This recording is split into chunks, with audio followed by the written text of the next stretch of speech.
What's going on, folks? Welcome to the Contents of This Package show. We're here in episode 12. I'm your host, Wes Pendleton, along with my co-host, John Smythe. Smythe, how you doing, bro? Yo, really good. How are you? I'm doing great, man. A little bit of a dreary day outside, but we're heading into the fall, so I guess that's to be expected. Yep. Yeah. Soon it'll be snow. Yeah, you going too far, man. It barely just started getting cool. You talk about snow already. Right. Let's rebuke that right now. You know what I'm saying? Yeah. It was just 70 this Monday. Exactly. So, yeah. Really glad to get on another episode. It's been a little while. We had a little bit of a lull there for about 2 weeks, I guess, since the last pack, since Pastries dropped. I guess that was almost 2 weeks ago now. Almost 3 weeks ago, I think, actually. Yeah. Yeah. So, True. it's been interesting to say the least, just kind of the way things have been going and so much transition going on behind the scenes. It's a lot of transition. So it's kind of nice to just kind of get back on the regular rotation. And man. So let's hop right into Hidden Gems, man. I really kind of felt like that this was one of our, sonically, it was one of the ones that kind of goes back to what we do best, Right. which is, paying homage to the jams that we used to get, anytime that we stopped by the local record store, man. Right. So obviously when you first reached out to me, you were talking about doing a pack that basically resembled, I guess, in a way, when you would go to like the dollar bins. And for those that are listening that may not know how dollar bins work, usually in dollar bins, the sounds are all over the place.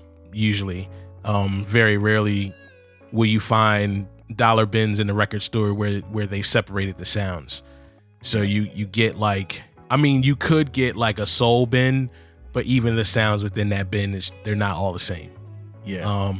And so I kind of felt like that's what you were trying to go after with this pack. Could you just dig a little deeper into, some of the background in that? Yeah. So, excuse me. I guess there's a little bit of a story to it. I recently played Girard Street Fest. It's something they do in October, I think around the beginning of the month. And so this year, it's in like West Philly. For people that are in Philly, you guys probably already know about it. It's like between like 27th and 29th. So I get there, I load all my gear in, and so I'm kind of like walking around before I actually perform, and I pass this DJ. So, the DJ's playing a bunch of like cool stuff from the 70s, like, a bunch of like some deeper cuts. So I'm like, all right, after I get off stage, I definitely got to check this out. Right. So I get off stage, and so I walk back over to where the DJ is. It's a different DJ, of course, because I think like maybe an hour had gone by since then. And so I realized, of course, behind the DJ booth, there's a record store.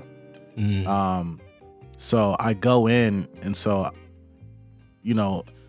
as you guys know, like I'm no like experienced like, digger or a DJ or anything, but a lot of different record stores, depending on where it is, like, again, maybe around like Jersey where I am, in some record stores you'll find a lot of like rock music, like vintage, rock music, that kind of thing. And sometimes they won't have a lot in the way of soul.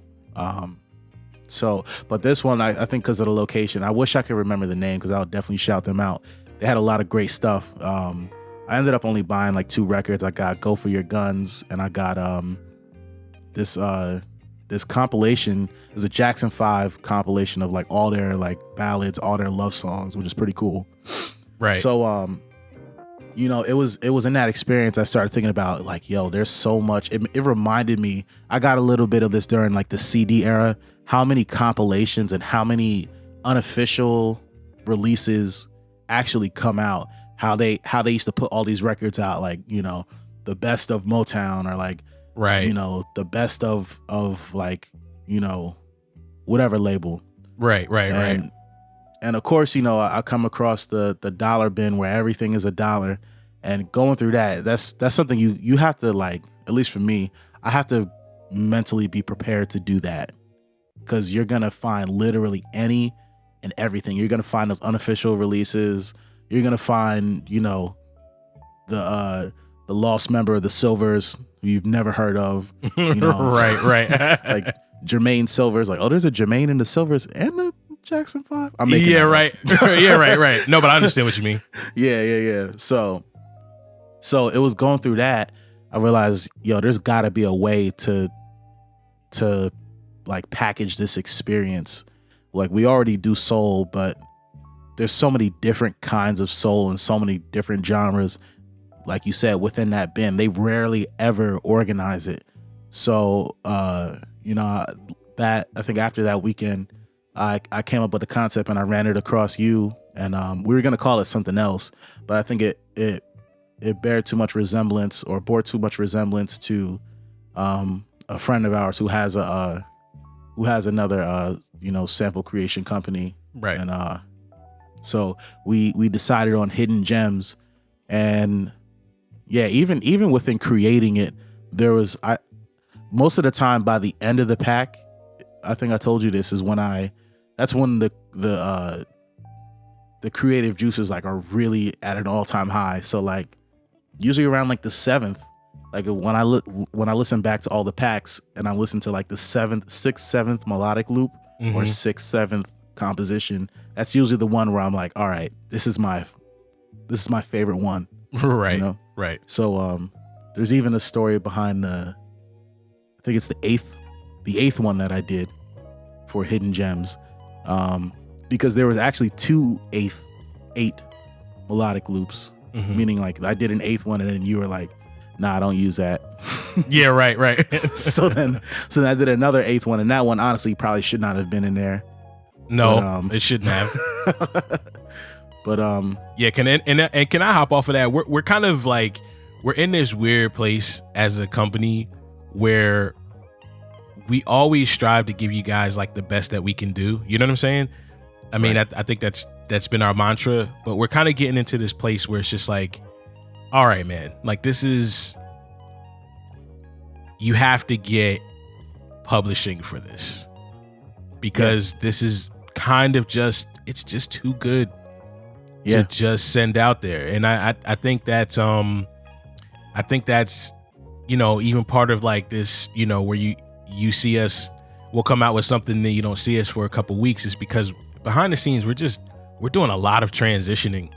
I think going into this 3rd year, I think we're learning a lot of like what our company actually is from a purely surface standpoint. You know, it's like we're a sample company, but like honestly, from the way things are happening behind the scenes, I think we're a little bit past that.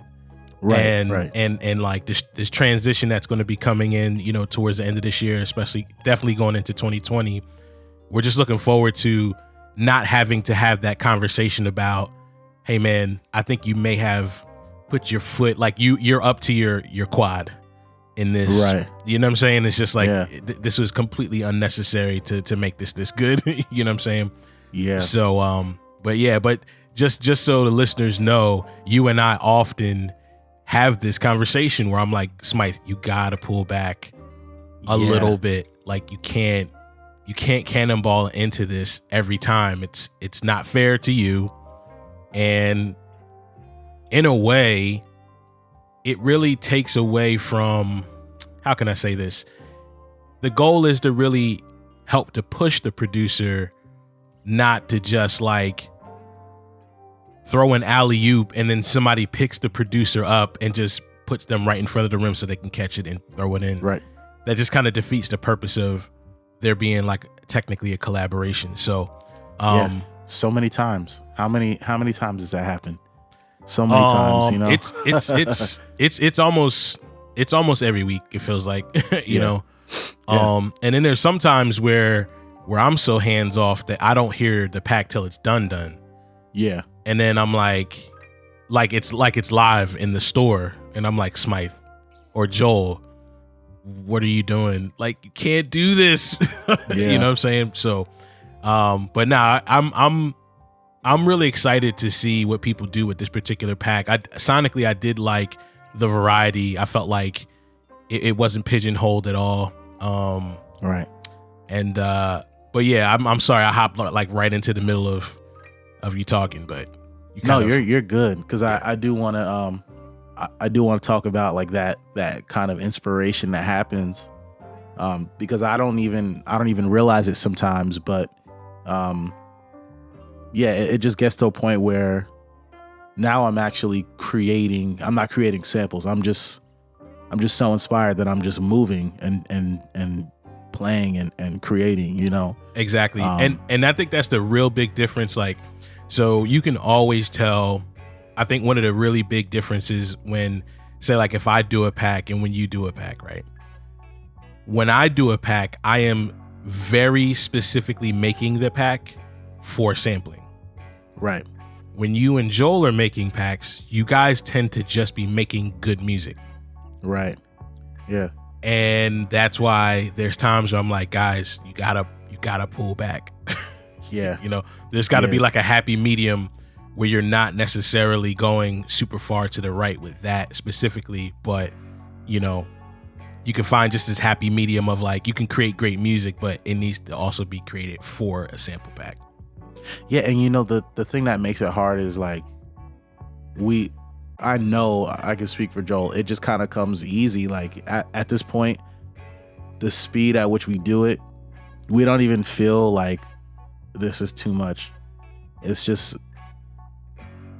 what it is, you know. It's like you said, it's good music. You're just kind of just going with it. Mm-hmm. Like specifically with Hidden Gems, I remember that the first one I sent you, it was Melodic Loop 8, the very first one. Right. You know, I was listening to I think I was mixing. So like whenever I'm like bouncing out files, I just put music on because it can get so monotonous. Mm-hmm. And so I put on Graduation while I was like bouncing files out, and I put on Everything I Am, and I was listening to it and I was thinking, yo, how come we don't have anything that sounds like this? Right. So I just, you know, I think I got just like immediately, I was like, yeah, I got to do this right now. So, like I just, you know, of course, loaded the session up, played a bass line. Of course, you know, I'm never gonna, just so you guys know, I'm never gonna make something that's exactly, if I'm inspired by it and I'm aiming for it, I'm never gonna make it the same exact thing. Because first of all, that's too easy. Anybody can cover a song. Right. And also it's illegal. It's illegal too. Right. That above all things. But yeah, covering it is too easy. I really think that, like, of course, what makes us different as well is that we can feel the soul in the music, and we can recreate something around that vibe that sounds like it, but it's not the same thing, but it has this, you get the same feeling from it, you know? Right. So yeah, the first one I made, it was very similar to Everything I Am by Kanye on Graduation. Right. And yeah, like I had never done anything like that before. I don't think I've ever created anything like that. Yeah, and also that led to us even having a deeper conversation about why you never play piano. Yeah. Like ever. Oh, yeah. And I was like, so you never play piano, bro. Yeah, and you know, the funny thing is, like, very, very little known fact, I actually played piano first. I wasn't a guitar player first.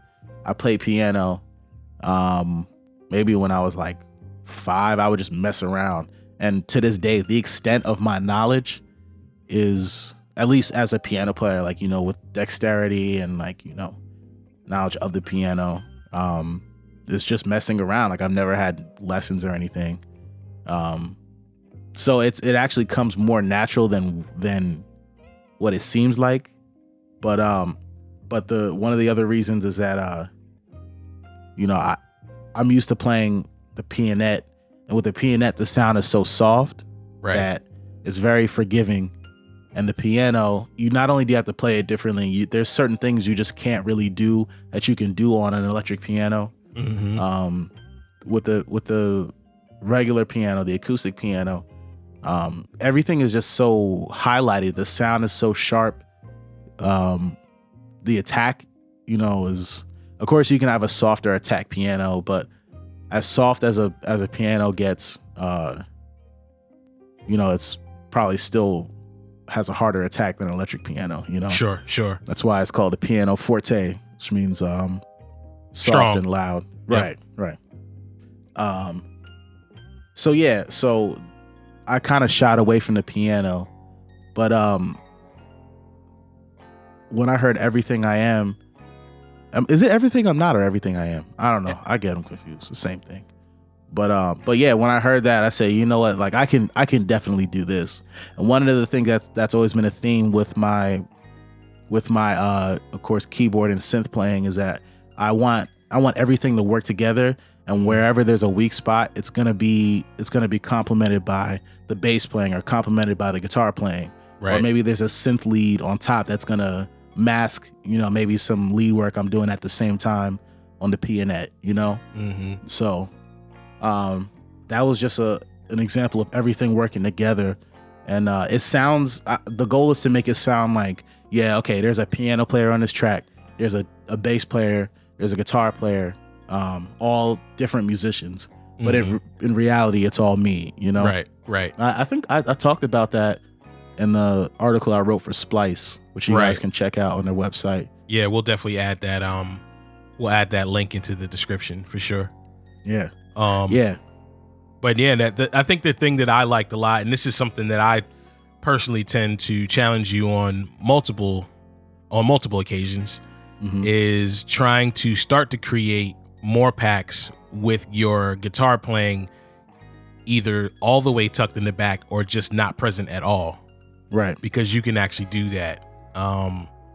And mainly because like we don't want to get into a place where like everything starts to muddy together, and it's just like, well, we know this is a Smythe pack because but nah, excellent job. A lot of people also may not know that Joel actually handled about 15% of this pack as well. He would have been on the show with us today, but he's actually out of town on tour currently. Yeah. So that's why he wasn't able to hop on. But Joel did half of it. Oh, he did. Yeah. So the way we did it, Joel handled probably exactly like half. We just split it straight down the middle. Ah, gotcha. Yeah. Gotcha. Yeah. And that kind of, and now that you say that, that actually makes sense because I can tell the difference between you guys packs. Like for me, it's always obvious. The texture is just mildly different. For other people listening, they may not be able to pick up on it as much, but yeah, man. So what are you looking to hear from producers using this pack? Like, where do you think that they'll be able to go? That's a good question. Well, I'm looking forward to what people do with Melodic Loop 8. I saw someone in the comments on YouTube notice what Melodic Loop 8 was. So, I really think that the feel of that one is gonna draw a lot of people to it. I did something a little different with the pianette. Usually I play it an octave higher than what I'm playing it there. It's a little lower. And I mixed it. I mixed most of these pretty dirty, not as dirty as Pastries. So, So no more complaints from people saying it's terrible sounding. Yeah, and there's clean stems on this one too. So really, no complaints. Yeah. If you complain, then you're just, well, I don't know what you're complaining for. People love to find reasons. Yeah, I understand. We don't make things for everybody, but if we're 3 years in and you don't know that this is what we do, why do you keep coming and looking and listening?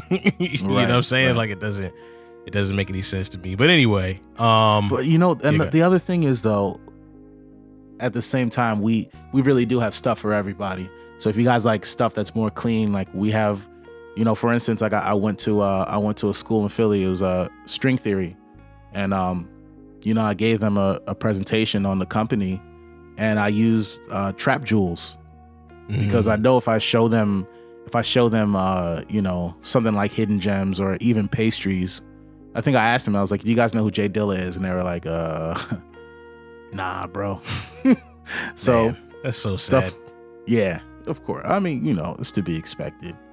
But I showed them Trap Jewels. And if you guys like cleaner stuff, Trap Jewels is probably for you. Or we even have soul packs. I mean, even the Port Rich stuff I would say is a little cleaner than Hidden Gems. Oh yeah. So yeah, if you're complaining, I know I digress a little bit, but there's something for you. But Sure. yeah, I really want to see what producers do with these as far as chopping them up. I think the loops on this one are definitely they can be looped, of course. That's the nature of it.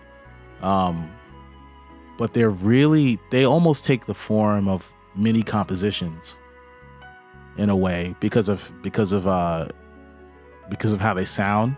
So I think I'm really looking forward to see producers chopping these up, because unless you kind of like go straight forward with like fleshing the full idea out and making it a soul song or like a soul production, you're probably going to want to chop these up a little bit more. So I think this pack definitely encourages that. This pack is super, super, super, super dense. There's just over a gig of sounds in this one, chock full to the brim. And I think you were telling me that like one of the best parts about this was the fact that there was just like a plethora of one shots with this particular one. Yeah, and let me take a look. Yeah, there's a whole bunch of one shots. And unfortunately, I think due to the nature of the one shots, people could be using the one shots and I would never know.